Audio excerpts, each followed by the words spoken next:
die, Father. Is nothing left. Ever since I was a child, I had a feeling that something is missing in me. I want to know why I'm here. Can any of us know that? Become yourself. Then God and the devil don't matter. I want to learn. I want to understand. Be careful. Can you find the force to enable these two quite opposite lives to live together in yourself? At any moment, the wolf can devour the lamb. And you must learn what it means to become responsible. This is an exact science. And that is why you are here. The foreknown history to the unknown future. This is Red Ice Radio. For the Seeker.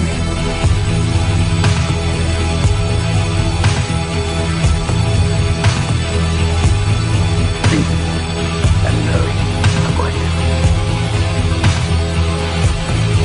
I must strive to know.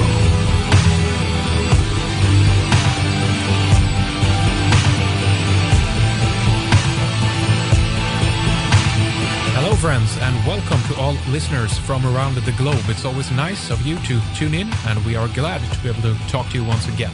I would like to say thank you for all the kind and encouraging email that we receive. We do the best we can to read and reply to as much of it as possible. We encourage you to have a good look around at our websites, redicecreations.com and redicemembers.com, for much more of what we do.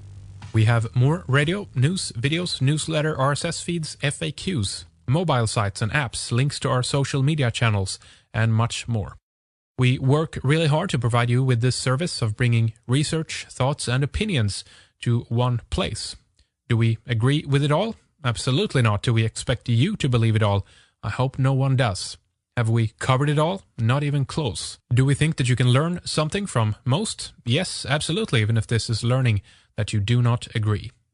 The idea is that you continue to listen, watch and read, continue to learn, evolve and grow, and consequently focus and sharpen your own opinions and ideas. Take what you can, leave the rest, and move on. If you understand this process and value what we do, please consider signing up for a membership and get full access to our archives to learn even more. All right, let's move on now to the program. We are spending 1 hour together with Gregg Braden today. He is known as a pioneer in bridging science and spirituality. For more than 27 years, Gregg has explored high mountain villages, remote monasteries, and forgotten texts to merge their timeless secrets. His discoveries inspired books such as The God Code, The Divine Matrix, Fractal Time, and his newest, Deep Truth. He'll explain how our modern worldview has brought us to a crisis in thinking which threatens our lives today. He says most of the world's problems stem from a world based upon the false assumptions of an incomplete science. He will identify the 5 key false assumptions science has made and talk about new discoveries that can solve problems. All right, welcome back to Red Ice Radio, Gregg. Good to talk to you again. It's been a few years, but it's good to have you back. Oh, Henrik, it is so great to hear your voice. It has been a few years, and this is the first time we've spoken in 2013, now that 2012 is behind us. So I'm really happy to be with you and with all of our family in your part of the world today. Thank you for having me back. Excellent. Well, you brought up 2012. It's actually one thing I did want to ask you about before we get in talking about your new book. We made it through. Any thoughts on it before we leave that topic, while others seem to move on to new dates, as it now seems? Well, you know, it's interesting. January, just a few weeks ago, I did my first radio interviews for the new year. And one of the questions that was asked of me, they said, well, Gregg, 2012 is over. Now what are we going to talk about? And I said, precisely. You know, it was so interesting to me, the significance that was placed on a specific date within the year 2012, on December 21st. And I actually spent the last 3 weeks of the year 2012 in the Yucatan Peninsula, in the Mayan temple sites, working with the Mayan elders and with the tour groups that were coming down to to celebrate what was, in fact, the end of a cycle of time. The Mayan cycle of 5,125 years began August 11th, 3114 BC, completed on December 21st with the solstice. And that has been known and anticipated and expected for a very long time.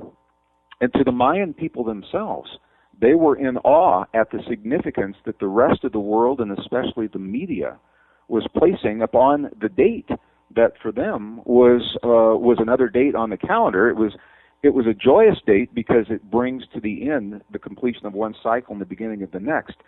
But Henrik, I have to tell you, they never associated the bad things with that date that so much of the media tried to project. Mm-hmm. They never associated the earthquakes, floods, the end of the world or anything like that. It was the end of a cycle, and by definition, the beginning of the next, and that was where their joy came from. So while they were really happy to have so many people visiting their part of the world and to have the eyes of the world focused on their culture and their tradition, they were surprised at the expectations that much of the Western world had placed upon that date in their calendar. So it was interesting for me to see that firsthand through the eyes of the Mayan elders. Mm-hmm. We do know that from the Mayans, it was less about a single date. The date marked the end of the cycle, but it was more about a window of time, actually a 36-year-long window that we are still in between the year 1980 and the year 2016. Between the end of one cycle and the beginning of next, there's always a transition period or a little buffer, we can think of it that way, where the two cycles mesh. And it was about that window of time. The Mayans told us that we could expect great changes in our world, which I think we're seeing now. And they were absolutely certain that during that 36-year-long window, we would see the changes because they always happen. And they always happen because they're based upon Earth's location in space, the change of Earth's location in space, the tilt, the angle, the orbit, and the wobble that changes ever so slightly our relationship to the sun, to the center of our Milky Way, and other stars. But it's this relationship to the sun that our own science now is bearing out that changes the patterns of climate on the Earth. And when the climate changes in the big picture, it changes the weather on the local scale. It changes when it's hot, when it's cold, when it rains, and when it snows, how cold it gets, how warm it gets. That changes when and how we're able to grow the food that we all rely upon. And those changes are what trigger the big shifts within people.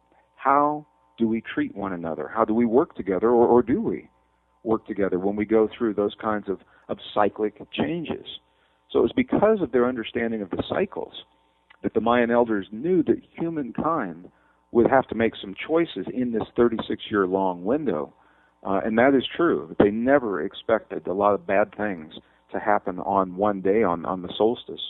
That many of the documentaries and the cable channels presented very authoritative documentaries with beautiful graphics, frightening a lot of people, in my opinion, for reasons that were unnecessary. Yeah. But that's a long answer to a short question, and thank you for beginning with that. Oh, sure. No, you bet. It's good to kind of get that out there, if you will. I mean, these are cycles that have been ongoing for millions of years on this planet.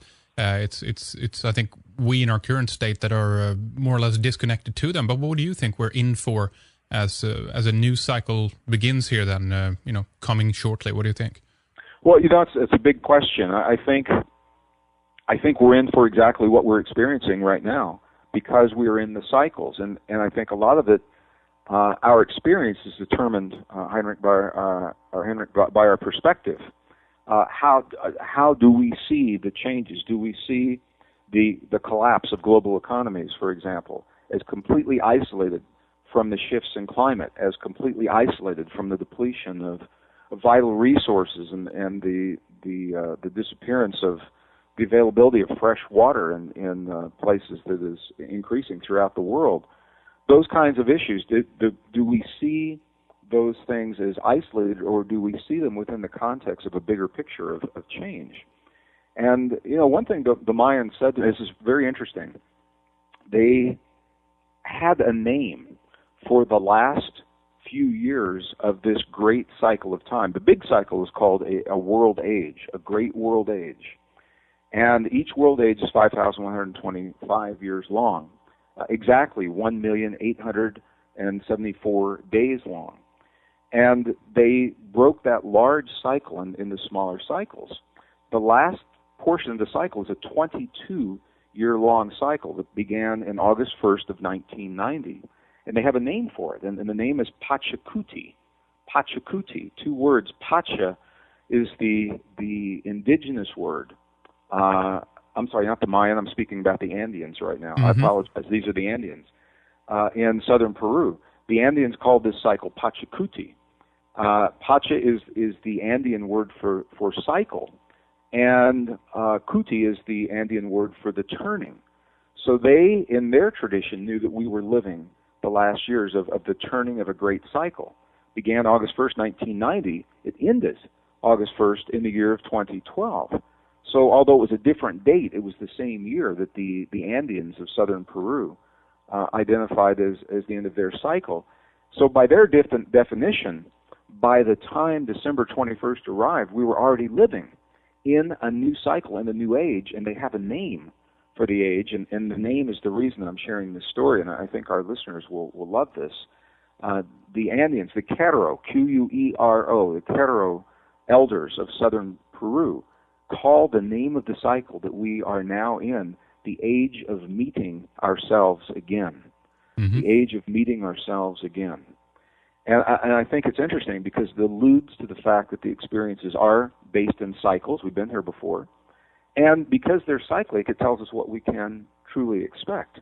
And as we expect, or as we're now experiencing, what the elders expected, the subtle changes in the planet in terms of climate, weather, and things like that, it triggers big changes within us and the way we think of ourselves and our relationship to the earth. And it forces us to make the choice.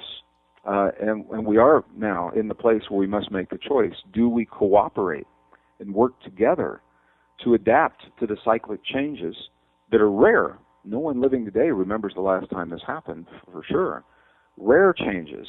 Or do we fall into the old patterns based in the old beliefs that we are separate from the earth, separate from one another, and that nature is based on this model of competition and fight one another as we go through the cycles. So the way we answer that question, I believe, is laying the foundation for what we can expect to happen in our lives and our world, and it's playing out on very big levels. Henrik, it's playing out in terms of how we solve the issues of the global economy.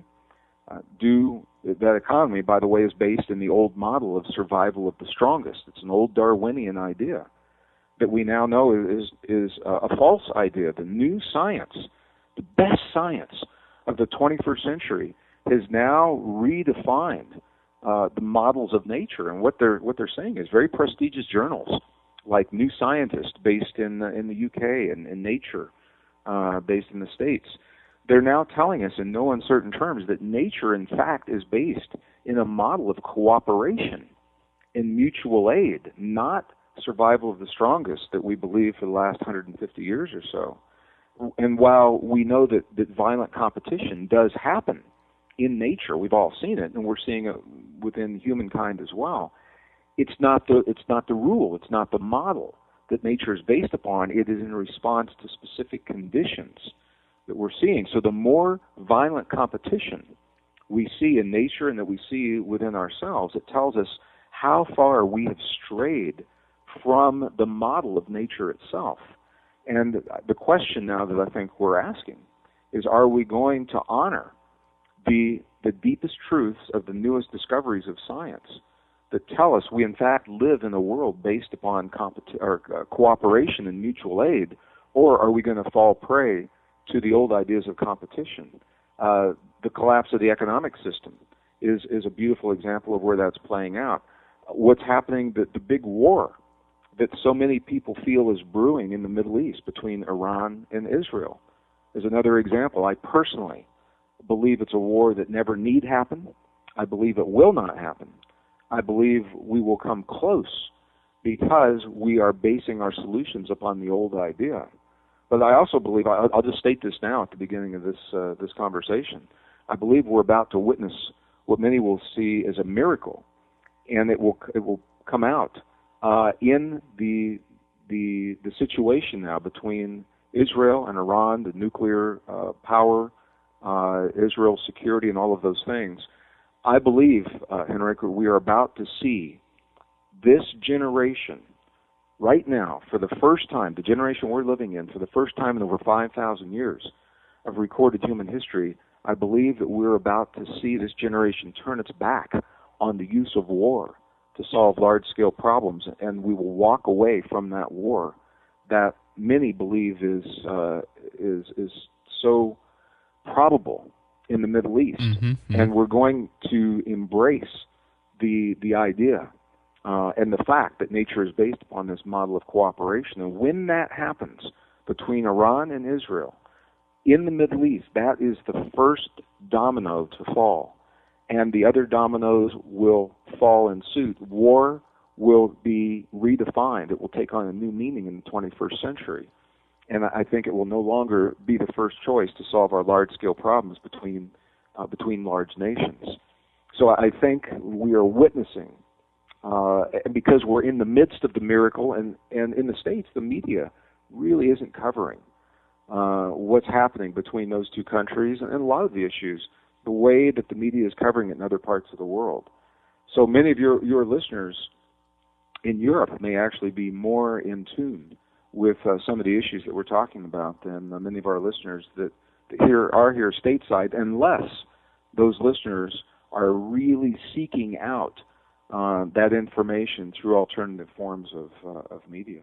Well, I believe you're right when you talk about the mass media mediums that we've seen for so many years. I believe that they're also part of an old structure, if you will, that is built on unsound principles, and therefore it's not increasing, and people are not going there to get their answers anymore. But maybe we just can talk a little bit more about that and how you see that happening. Are you talking about soldiers then, young soldiers who are part of this, just basically laying down their arms or walking away, or what are you talking about when a miracle is going to happen? Well, I think we're seeing it on many levels.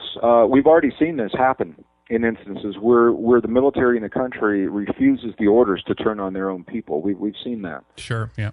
And I think we're seeing it. I'm encouraged by what I'm seeing publicly. If we search out through the beyond the mainstream media into the inner workings of what's happening between the nations, I'm encouraged by what I'm seeing behind the scenes and what I'm seeing publicly. It was really interesting, Henrik. I was at a conference. I was speaking at a conference in Mexico early in the spring of last year, of 2012. And the conference ended up being like a little United Nations. There were people at this conference from 17 different nations in the world. And when I asked some questions to the audience from the stage, what I found was that of those 17 nations, 11 of those nations, the highest leaders of those nations were undergoing the elections before the end of 2012 in 11 of the leading nations of the earth. And certainly the United States was a big part of that. Israel was a big part of that. Mexico itself was a big part of that. And what it said was that there was the opportunity for a tremendous shift in thinking in terms of how the most powerful nations on the earth go about solving their problems. Now I'm going to go back to the very beginning of our conversation. The way that we solve our problems as individuals in our own lives, in our personal relationships, our friends, family, marriage, careers, and the way we solve our problems between nations, although the scales are very different, the way we go about it is very similar. And that is that we tend to solve our problems by the way that we see and define our relationship to ourselves, to the world, to one another, to our past, and even to nature itself, the lens through which we see ourselves and our relationship to the world. And that's important to know, because in recent history of our civilization, the last 150 years or so of modern civilization, we have relied upon science to tell us about those relationships. We rely subconsciously sometimes and often on a very conscious level. If you ask people, who are you? Where do we come from? How do we get here? How do things work? More often than not, they will cite their references to scientific discoveries to answer those questions. Well, I was trained as a scientist, and I think science is good. And I also know that science, number one, is incomplete. Science does not have all the answers.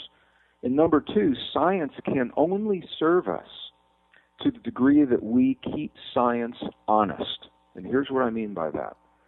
Science was designed as a method of exploration, a way to tell us about the very things we're asking, about our relationship to the world and ourselves. And science is only as current as we allow it to be. Science is designed to be constantly updated with new material, new information, when new discoveries are made and when those discoveries are confirmed. It's what we call the peer, P-E-E-R, peer review process. So it's not enough to make the discovery. The discovery must be made, and then it must be checked out by our peers, circulating the papers, the research papers and discoveries. And when a consensus is agreed upon that paper describes something that our peers agree is true, then we say it is a fact. And unless we update our scientific story with those facts as they come to light, science becomes obsolete. And that's the problem that we find ourselves in today. Science has been hijacked in many respects by industry, by money, by ego, by habit, and much of the scientific story that we rely upon to tell us who we are in the world and to help us solve our problems, we now know that story is obsolete. We know it's obsolete, Henrik, because new discoveries are overturning 150 years of what we believe to be true about ourselves and our relationship to the world and one another and how we solve our problems. Now, I would think that would be the good news. People would be so happy to hear those new discoveries and to incorporate them in their lives. And I've written a new book about that. The book is entitled Deep Truth, Igniting the Memory of Our Origin, History, Destiny, and Fate. And one of the first things I found as I began to tour the world with this book is that there is a reluctance, and in many cases, I'll just be honest, in many cases it is a resistance in the mainstream to share these new discoveries in mainstream media, mainstream documentaries, mainstream television programs, mainstream classrooms, public textbooks. There's a reluctance to share the new discoveries. Sure. And of all of the implications, that would be important at any time, but the big implication that relates to this conversation we're having now is that our young people, and in many instances, the power structures that be our government leaders, sure, government organizations, they are now trying to solve the new problems, the big issues, the collapse of the global economy, how we deal with climate change, how we deal with the disappearance of vital resources, how we solve that problem in the Middle East. They're trying to solve that problem through the thinking that is based in a lens of scientific story that is no longer true. Because the new discoveries are telling us very, very, very clearly now that we are deeply connected to our bodies. For example, where the old belief was that we're separate from our bodies, the new discoveries tell us that we are deeply enmeshed with the systems of the earth. The old science told us we were separate from the earth. The new discoveries are telling us that nature is based upon this model of cooperation and mutual aid, where the old scientific beliefs were that nature is based in this model of violent competition. So we are now at this critical juncture, what many are calling the time of a perfect storm, where the conditions in the world and in our lives are forcing us to make a choice as to whether or not we embrace the new discoveries. And I don't know if we will or we will not, because the choices are being made right now. But my sense is that that we are slowly, we are embracing the new discoveries, and this now comes back to the conversation about what's happening in the Middle East. This is one of the places where the new leaders in the most powerful nations on the earth that are making the big choices between war and peace, they are slowly beginning to embrace the facts of the best science of our time, and then they're incorporating those facts into the way they solve the problems. And that's one of the reasons I'm very encouraged by what I'm seeing in the Middle East. For example, Israel had their elections. Netanyahu was reelected. People said, we want you as a leader. However, we want you to lead differently. That's very interesting. They like him as a leader. They said, we don't like the ideas that you have about war. And so he now is in this position where he's being asked by the people that put him back in power to change the way he thinks of himself and his nation in relationship to war, to solving the problems, because the people are embracing these new facts. And I think it's a very, very interesting place. But a long answer to a short question. This is one of the reasons I'm so encouraged by 2013 and where we are now. And I think we're going to see the world embrace these ideas, Henrik. And it may not, I don't know if the world is going to come out and say, hey, you know, these are the new ideas of science, let's go with them. I don't know that it's going to be that obvious. It probably doesn't happen. When does ever anything happen that quick? It's a slow process, usually anyway, but you might be right. If there's enough incentive, if there's enough chaos and mayhem, unfortunately, in the world, which is the upside to all of that, then at those points, that's when people actually look towards the new ideas, of course. But tell us a little bit more about the new discoveries and where you've encountered these. Tell us what they are, a little bit more about them. Curious. Sure. And, well, I'm just going to back up a little bit. I believe the changes are happening slowly in some respects on a broad scale. I used to work for when I was working in the corporations, I had a boss that used to tell me that for our corporation to change, he said it would never change on a day. He said it was like a big ship going through the ocean, and when a ship begins to turn around and go back to where it came from, it can't turn quickly. It makes a big, wide turn gradually and begins heading back. And Greg, sorry to interrupt, but and also tie into this, the bigger the ship is, the more difficult it will be to turn around it quickly. So if we look at things like global politics and major companies, it'll take longer time, right? Well, yes, in some respects, and here's the flip side. The choices are being made, and the decisions must be made for some of these issues that we've just mentioned within the next 60 to 90 days. Are we going to have that war in the Middle East? That decision is being made within the next 60 to 90 days. How will the world deal with climate change between the major nations, and what are the facts of the climate change? We can talk about some of that here in this program. But those decisions are being made.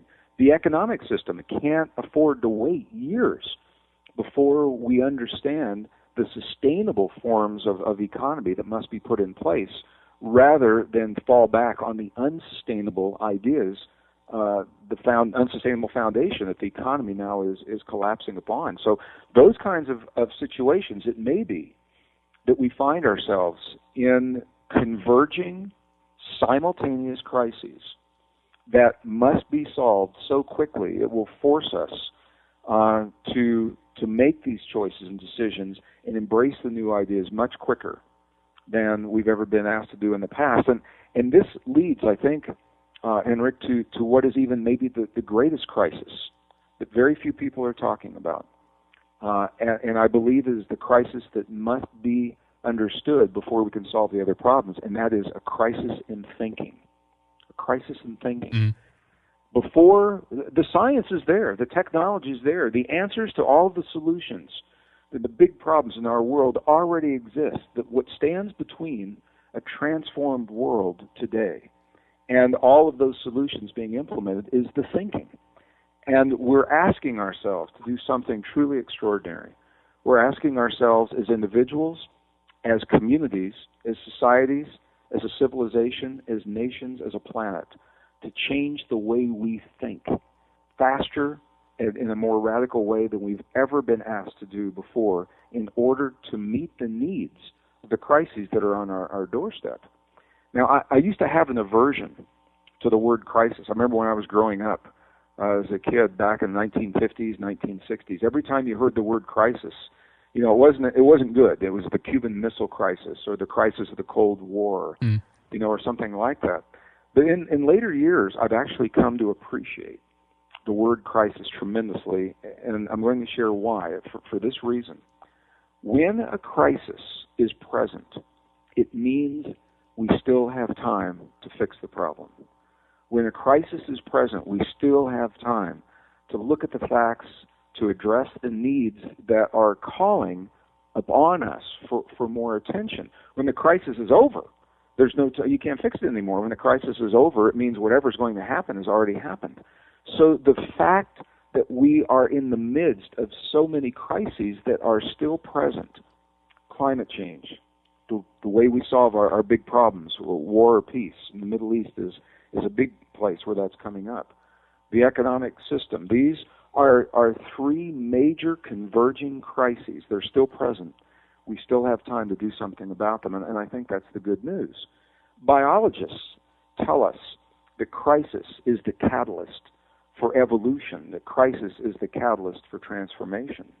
And if that is the case, then we have these three big opportunities for evolution and for transformation on our doorstep right now.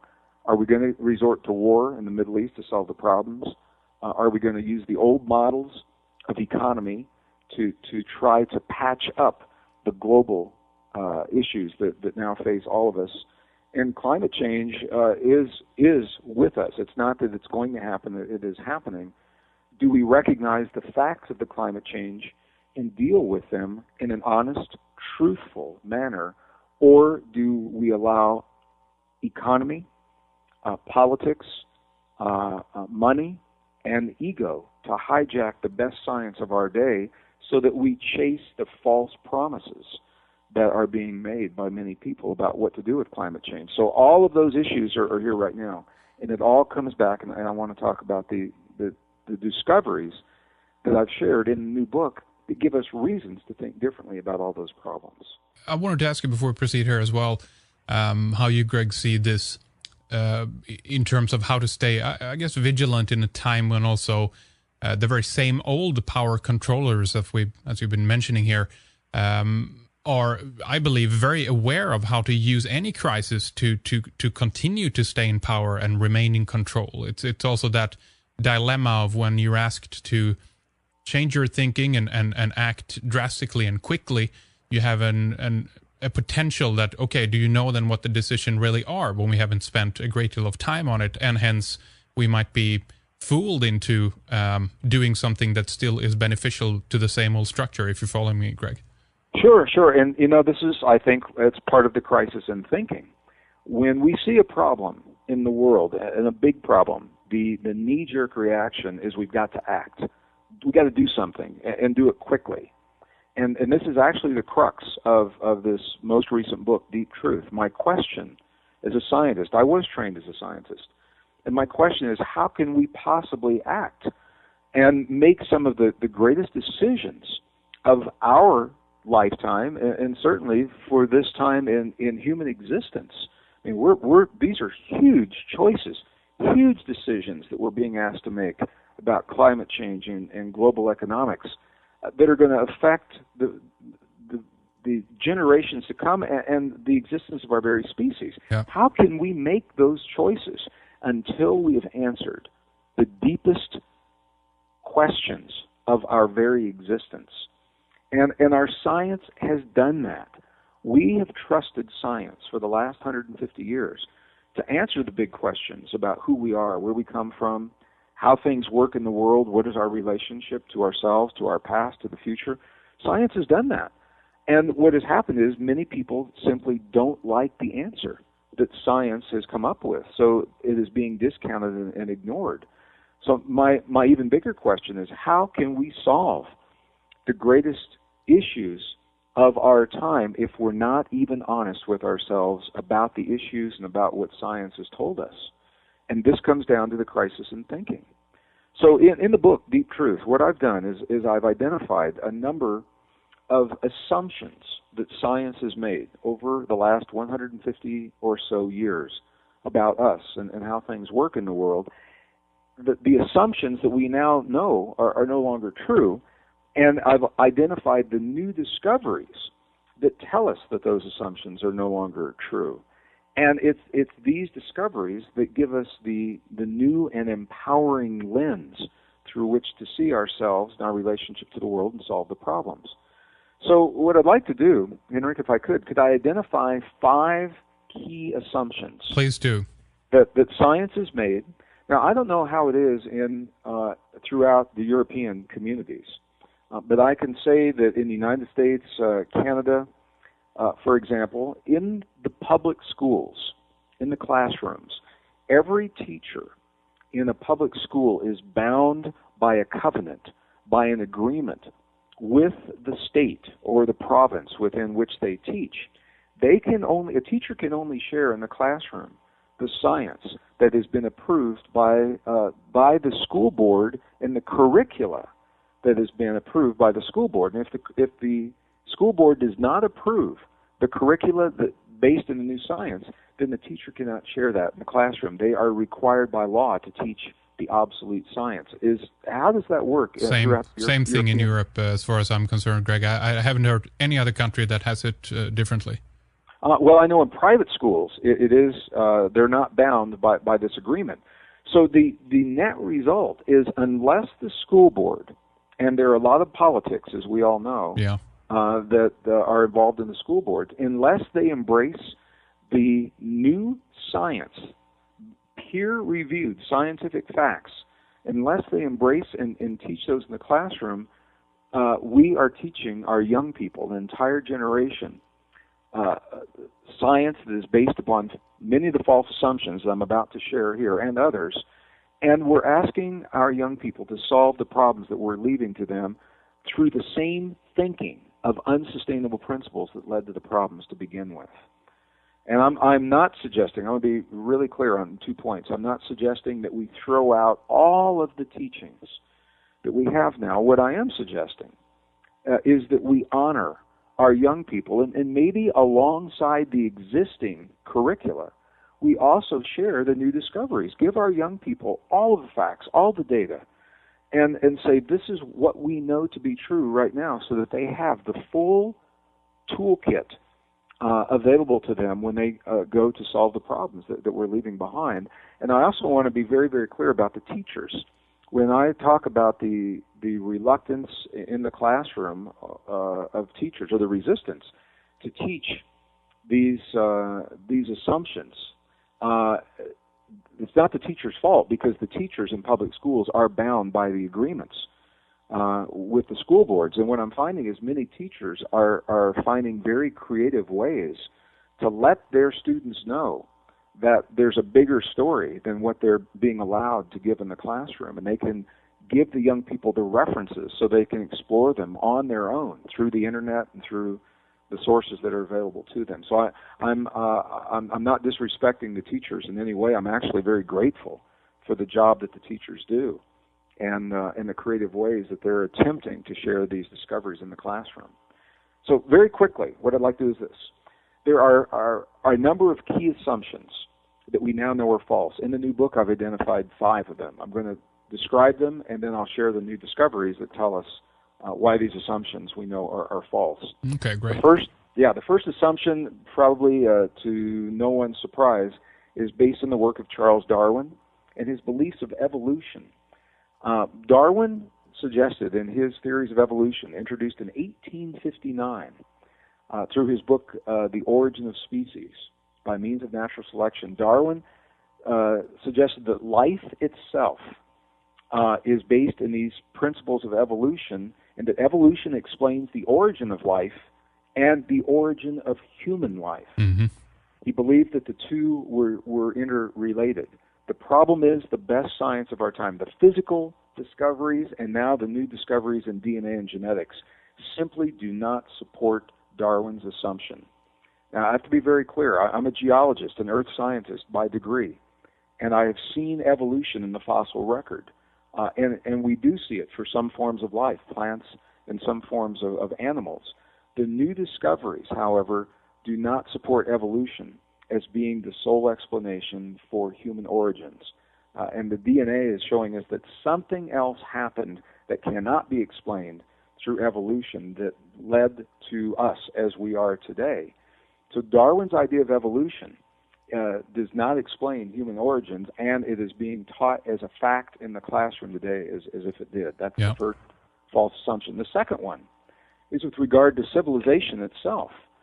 We're being led to believe, when I was in school back in the 60s and 70s, our young people today are being told the same thing, that civilization began approximately 5,000 years ago, maybe 5,500 years ago, in the Mesopotamian Valley, ancient Sumeria, that civilization is more or less linear, that has begun in a primitive state and evolved to the sophistication that we see today, and it's a one-time deal. The problem with that is that the evidence, peer-reviewed scientific evidence, doesn't support that assumption. We now have evidence of advanced technological civilizations over twice as old is what we're led to believe today, pushing the date of civilization back into the end of the last ice age, around 12 to 13,000 years ago. And the evidence doesn't exist only in one place, it's in multiple places, leading us now to believe that civilization is cyclic rather than linear. And this is exactly what our indigenous ancestors have always told us. I personally have had the opportunity to document some of these civilizations. One is in northern Peru, about 4 hours north of Lima, Peru, an area that is called Caral, C-A-R-A-L, that is now scientifically accepted as being the oldest civilization, the oldest advanced civilization in all of the Americas, older than anything in Canada, the United States, Mexico, anything in South America except Caral. It's older than the Maya, older than the Aztec, older than the Olmec, older than the Toltec. It's a 150-acre site. It's huge.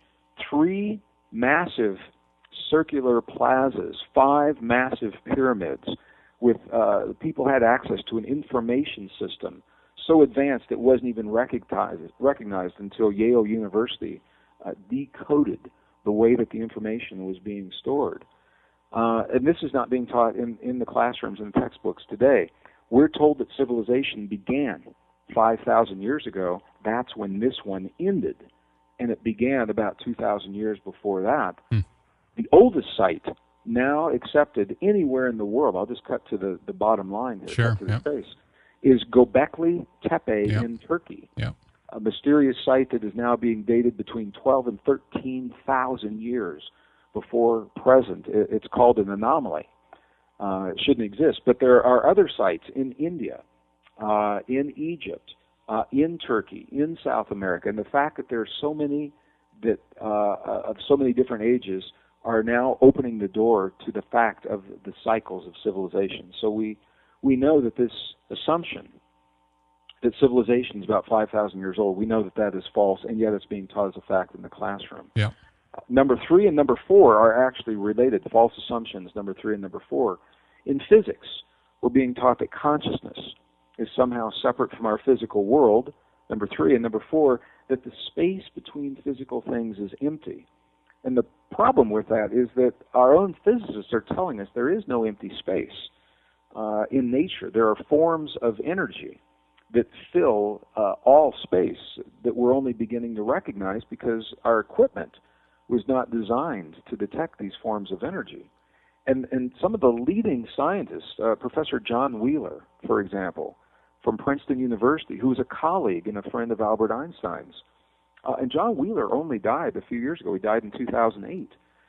He was a leading proponent that said very vocally, you cannot separate consciousness from our everyday world. And the moment that you do, you lead us down a path of incomplete understanding. The reason we have yet to find this elusive, unified field theory that ties all of the physics together is because we've written out of the equations the very thing that unifies those understandings, and that is consciousness itself. So that's 3 and 4. Number 5, the 5th false assumption. It's the last on this list. It may be the most important in terms of this conversation today. We've already alluded to it. And it is another Darwinian assumption. Darwin stated in 1859, in the language, his own language, he said that nature is based upon what he called survival of the strongest.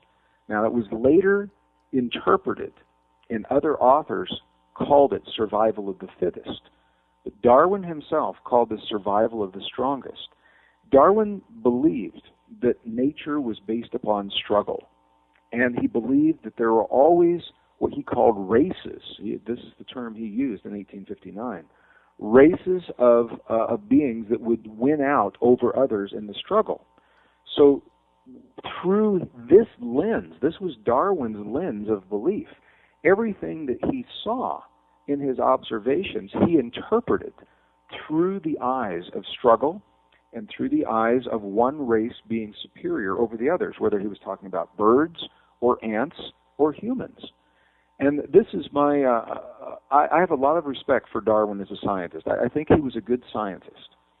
And Darwin attempted to do something in his day that had never been done before. Before 1859, the answers to all the big questions about life, where do we come from, how do we get here, how does life work, how do we solve our problems, they were all answered in the religious and spiritual communities, largely by the church, by the Catholic Church in the mid-1800s.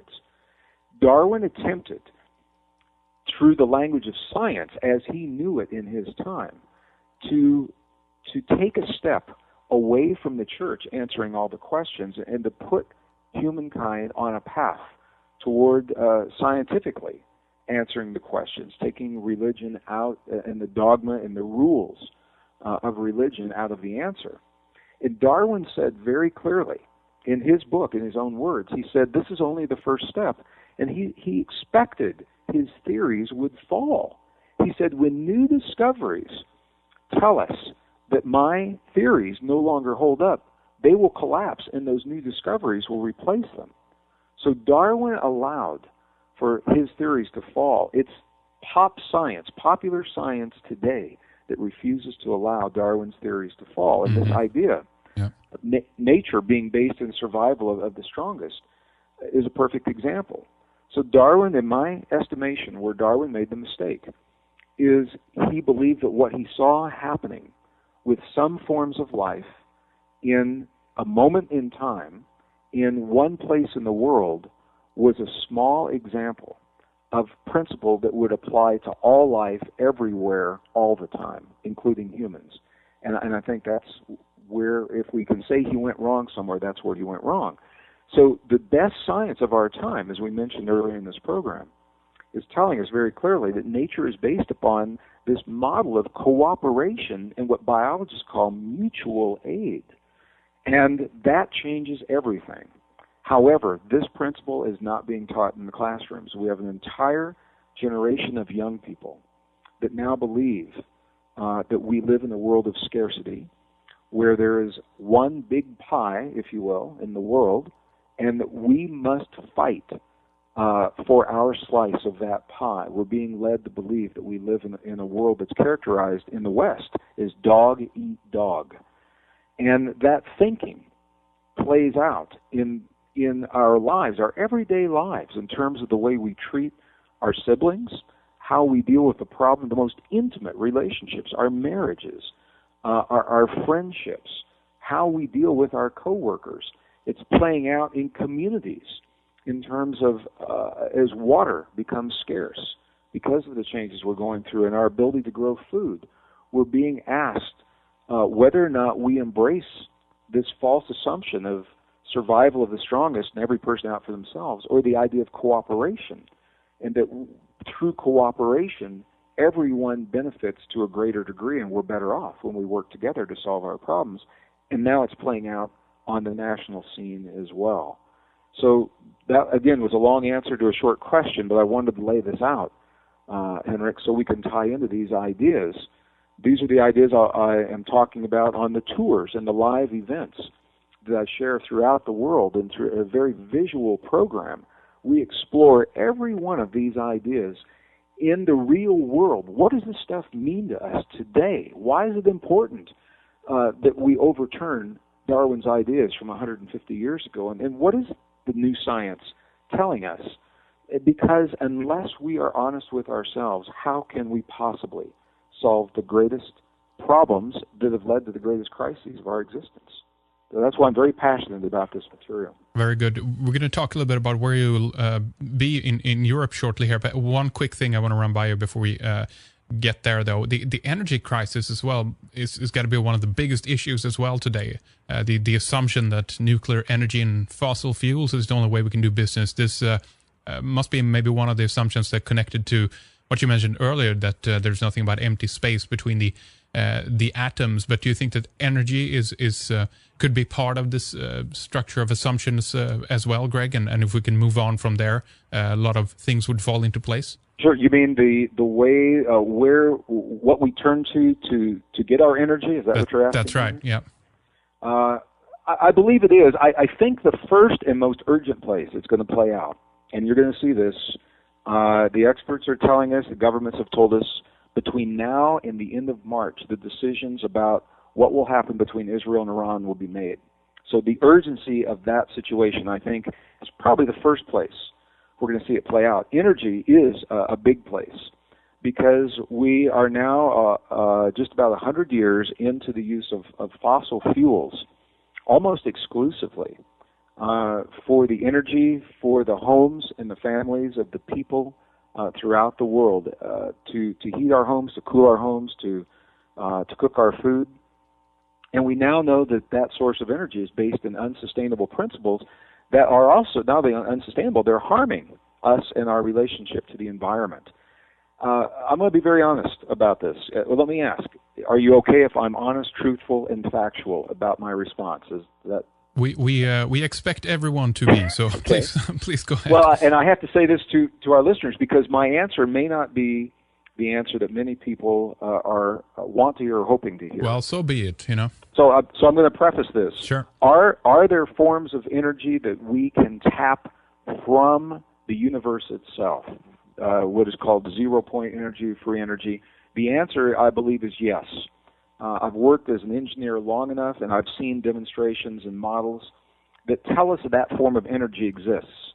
Are we going to see it implemented on a widespread commercial basis within the next 2 or 3 years to solve the big problems that we're looking at? Honestly, I think we're not at that place yet. Yeah. I think we're going to, this is like the big ship turning around. There are steps that are going to be happening in between. Are the steps the ultimate solution? No. Are the steps leading us closer to the solution? I believe the answer is yes. Are the steps better for us in the environment than what we're doing now? Absolutely. And one of those steps, there is a form of energy. I live in, my wife and I live in a rural community in northern New Mexico, not far from where the Manhattan Project happened in the mid-20th century, World War II.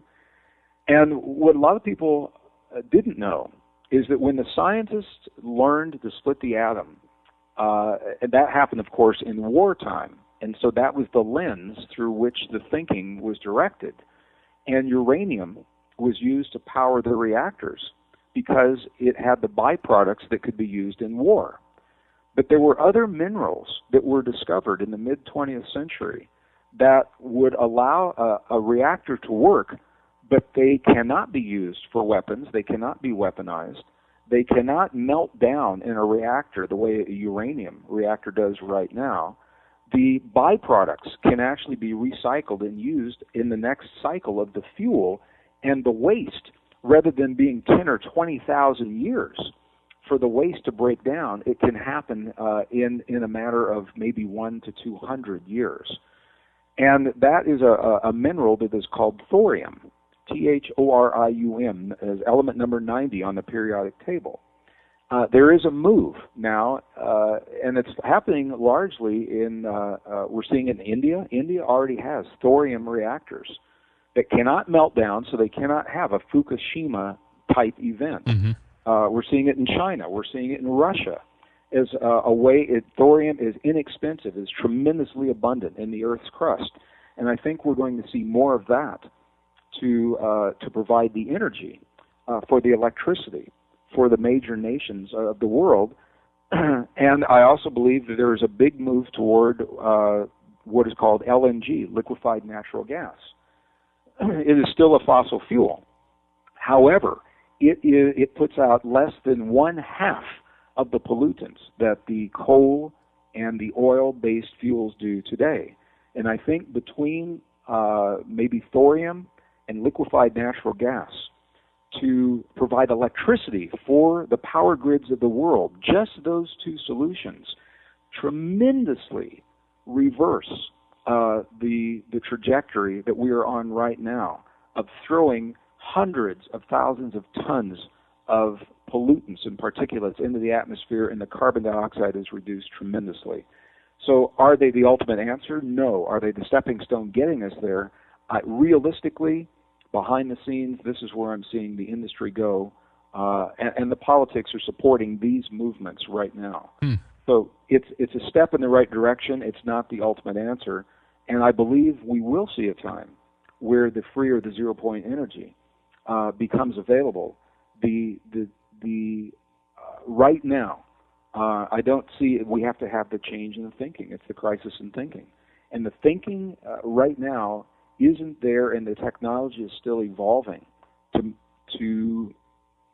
thinking is evolving to make that technology a priority, and I think that has to happen first. Yeah. That's where I think we're going to see it in the next 2 or 3 years. We're seeing these new forms of energy come online. Definitely. I hope you're right, Greg. Yeah, and I just want to mention here as well, before we wrap things up, of course, that the new book you can read more about is Deep Truth, Igniting the Memory of Our Origin, History, Destiny, and Fate. And Greg, as well, tell us, our listeners, where they can go, of course, if they want to pick up a copy, and also tell us some of the dates and places that you'll visit soon in Europe before we let you go.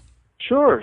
Well, first, Henrik, I want to thank you for your support over the years. Our interviews maybe are too few and far between. Maybe we could look into doing more of these. Would love to do it, Greg. Yeah.